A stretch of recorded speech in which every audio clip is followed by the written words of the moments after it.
दोस्तों, जैसे ही प्रधानमंत्री नरेंद्र मोदी के जन्मदिन की तारीख करीब आ रही है, वैसे ही उनके खिलाफ बयानों की बाढ़ आ गई है। मोहन भागवत ने एक ऐसा संकेत दे दिया है जिससे लग रहा है कि 75 बरस का होते ही कुर्सी तो छोड़नी पड़ेगी। क्या कहा है बताएंगे आपको, समझेंगे। हमारे साथ चंद्रकांत जी मौजूद है। चंद्रकांत जी, क्या मोहन भागवत के बयानों से ऐसा समझा जाए कि उन्होंने प्रधानमंत्री के लिए दूसरे नाम पर विचार कर लिया है?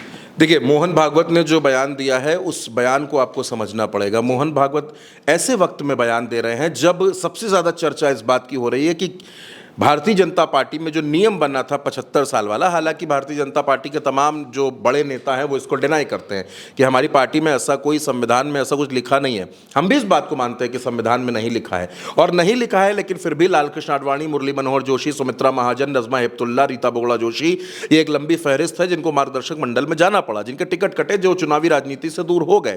पहली बात। दूसरी बात यह है कि मोहन भागवत ने जो बात कही है वो बात इसलिए भी अहम हो जाती है क्योंकि ये बयान 5, 6 और 7 जुलाई को केशवपुरम दिल्ली में जो बड़ी मीटिंग हुई थी उस मीटिंग के बाद आया है। और हमने आपको ये बताया था कि उस मीटिंग का ये एजेंडा था कि 75 साल वाला नियम रहेगा या नहीं रहेगा। उस मीटिंग का ये एजेंडा था कि बीजेपी का राष्ट्रीय अध्यक्ष कौन बनेगा। तो ये जो बात निकलकर सामने आई, पहली बात तो निकलकर आ गई कि संघ संजय जोशी के नाम पर पूरी तरीके से अड़ गया है कि संजय जोशी ही भारतीय जनता पार्टी के अध्यक्ष बनेंगे। और अब मोहन भागवत ये कहते हैं, उन्होंने इशारों में ही लेकिन बड़ी बात कह दी। उन्होंने कहा कि जब 75 बरस में आपको कोई शॉल उड़ाई जाती है तो वो जो शॉल आपको उड़ाई जाती है इसका मतलब ही यही होता है कि अब आप बूढ़े हो गए हैं, अब आप साइड हों और नए लोगों को आने का, काम करने का मौका दें। ये बात मैं नहीं कह रहा हूं, ये बात मोहन भागवत कह रहे हैं। और क्या कह रहे हैं, उनका ये बयान सुनिए। 75 वर्ष की साल जब उड़ी जाती है तो उसका अर्थ ये होता है कि अब आपकी आयु हो गई, अब जरा बाजू हमको करने। तो आपने साफ तौर पर सुना किस तरीके से मोहन भागवत ने स्पष्ट शब्दों में कह दिया है कि 75 बरस की उम्र मतलब अब आप रिटायरमेंट के बारे में सोचिए। देखिए, नौकरी में जब आप होते हैं, नौकरी पेशा होते हैं, सरकारी नौकरी में होते हैं, तो सरकार आपको 60 साल में रिटायर कर देती है।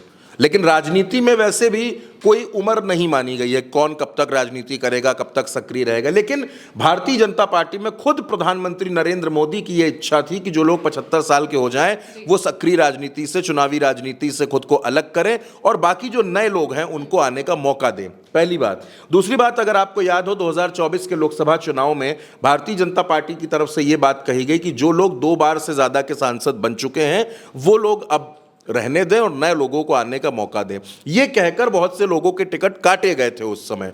अब हो सकता है कि यह भी एक तरीके का जुमला हो, क्योंकि उस समय 3 बार की सांसद, 2 बार सांसद बन चुकी थी और तीसरी बार उनको मौका मिला, हेमा मालिनी, उनका टिकट नहीं कटा। और ऐसी लंबी फहरिस्त है जो मैं आपको गिनवा सकता हूं। लेकिन मोहन भागवत अब यह कह रहे हैं कि 75 साल की उम्र होते ही अब आप सोचिए कि अब आपको साइड होना है। पिछले 1 साल से जब से नतीजे आए लोकसभा चुनाव के, तब से अगर आप देखेंगी तो संघ इतना मुखर आपको कभी नहीं दिखा होगा। 2014 से लेकर अब तक पिछले 1 साल में संघ ने जो किया है वो ये बताता है कि अब संघ भारी पड़ रहा है। आप देखिए, हरियाणा में जब चुनाव हुआ तो पूरी कमान किसके पास थी? संघ के पास। अगर संघ ना होता तो हरियाणा में कांग्रेस ने भारतीय जनता पार्टी को कब का हरा दिया होता।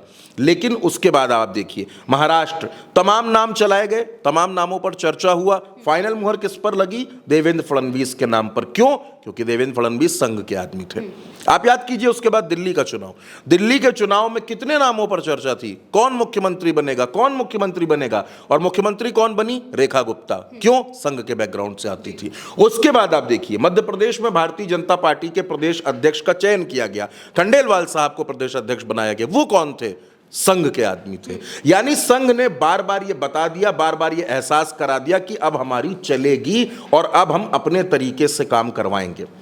संघ ने सबसे पहले संजय जोशी का नाम बताया भारतीय जनता पार्टी के अध्यक्ष के लिए। गुजरात लॉबी तैयार नहीं थी, गुजरात लॉबी ने तमाम नाम बता दिए, वसुंधरा राजे से लेकर मनोहर लाल खट्टर, शिवराज सिंह चौहान, धर्मेंद्र प्रधान, निर्मला सीतारमण, पुरंदेश्वरी, सारे नाम आ गए। लेकिन संघ कहां पर अड़ा है? संघ अड़ा है संजय जोशी के नाम पर। और आप जानती हैं नरेंद्र मोदी और अमित शाह संजय जोशी के नाम पर सहमत नहीं होंगे। अब आप ये देखिए देश का माहौल कितना बदला हुआ है। अमित शाह रिटायरमेंट की बातें कर रहे हैं, वो खुलकर ये कह रहा है कि मैं रिटायरमेंट के बाद ये काम करूंगा। और मोहन भागवत ये कह रहा है कि भैया 75 बरस के हो जाओ तो सोचो, अब साइड हो जाओ, दूसरों को रास्ता दो, नए लोगों को मौका दो। खुद मोहन भागवत 20 सितंबर के महीने में 75 बरस के हो रहे हैं। अच्छा, चर्चा एक ये भी चलती है कि पहले प्रधानमंत्री बदले जाएंगे या पहले सरसंघ चालक बदले जाएंगे। भारतीय जनता पार्टी में प्रधानमंत्री नरेंद्र मोदी इतने वर्षों से प्रधानमंत्री हैं, 2014 से हैं। क्या आपने कभी उनको नागपुर जाते देखा, नागपुर मुख्यालय जाते देखा? लेकिन इस साल वो गए ना, इस साल वो गए। क्यों गए? जाहिर सी बात है, इसी 75 साल के फॉर्मूले पर बात करने, भारतीय जनता पार्टी के राष्ट्रीय अध्यक्ष के पद पर बात करने। मोहन भागवत जैसे बड़े लोग जो इतने बड़े संगठन के सर्वे सर्वा हैं, वो खुलकर नहीं कहेंगे कि प्रधानमंत्री को पद छोड़ देना चाहिए। वो तो इशारों में अपनी बात कहेंगे, और उन्होंने जो इशारा कर दिया है वो पूरा देश समझ रहा है, पूरा देश सुन रहा है। मणिपुर की घटना आप याद कीजिए, मणिपुर के घटने पर मोहन भागवत किस तरीके से मुखर हुए, एक शासक के अहंकार पर वो कितना मुखर हुए जब उन्होंने ये बात कही कि मणिपुर के हालातों पर चिंता व्यक्त करनी चाहिए, मणिपुर सुलग रहा है, हमको इस पर ध्यान देना चाहिए। प्रधानमंत्री तो आज तक मणिपुर नहीं गए, लेकिन अब संघ प्रमुख मोहन भागवत स्पष्ट तौर पर यह कह रहे हैं कि भाई अगर आप 75 बरस के हो गए हैं तो अब आप रिटायरमेंट प्लान कीजिए अपना। अब आप ये सोचिए कि रिटायरमेंट का प्लान लीजिए, घर बैठिए, आराम करिए, भजन करिए, लेकिन अब राजनीति में नए लोगों को आने का मौका दीजिए। ऐसा एक बात और है, नितिन गडकरी तो संघ के बड़े फेवरेट हैं, और वहीं नागपुर से, जहां से संघ की पूरी कर्मभूमि है, वहीं से वो सांसद हैं। वो ये बात कहते हैं कि 11 वर्षों में जो गरीब है वो और गरीब हो गए हैं। आखिर ये बयान अचानक से क्यों आने लगे? इन बयानों का जो सिलसिला है ये इतना बढ़ क्यों गया है? क्या 17 सितंबर के बाद वाकई प्रधानमंत्री नरेंद्र मोदी को कुर्सी छोड़नी पड़ेगी? सुब्रमण्यम स्वामी के तो बयानों की अभी मैंने आपसे बात ही नहीं की है, उनके तो बयान एक से एक विस्फोटक बयान वो दे रहे हैं इन दिनों। तो क्या भारतीय जनता पार्टी और संघ के बीच के जो रिश्ते हैं, उन रिश्तों में इतनी खटास आ गई है कि अब मंच से एक दूसरे के बारे में ऐसी बातें कही जाएंगी? और ये नाराजगी कहां से बढ़ी थी? ये नाराजगी बढ़ी थी मोदी जी के बड़े करीबी जेपी नड्डा, उनके बयान की वजह से नाराजगी बढ़ी जब उन्होंने कहा कि अब हमको संघ की कोई जरूरत नहीं। याद होगा आपको ये बयान, लोकसभा चुनाव के दरमियान ये बयान दिया गया था। और अब संघ प्रमुख मोहन भागवत ये कह रहे हैं कि 75 बरस का होने वाले व्यक्ति को, जिसको शॉल उड़ाई जाए, उसको यह समझ जाना चाहिए कि अब नए लोगों को आने का मौका देना है, यानी अब नए लोगों के लिए रास्ता बनाना होगा। ये बात मोहन भागवत कह रहे हैं, ये बात कोई ऐरा गहरा शख्स नहीं कह रहा है, इतने बड़े पद पर बैठा हुआ इंसान ये बात कह रहा है। तो क्या ये नरेंद्र मोदी के लिए एक बड़ा संकेत है कि 17 सितंबर को जब उनका जन्मदिन होगा, उसके बाद भारतीय जनता पार्टी को और संघ को मिलकर एक नए चेहरे पर मंथन करना होगा, एक नए नाम को आगे लाना होगा?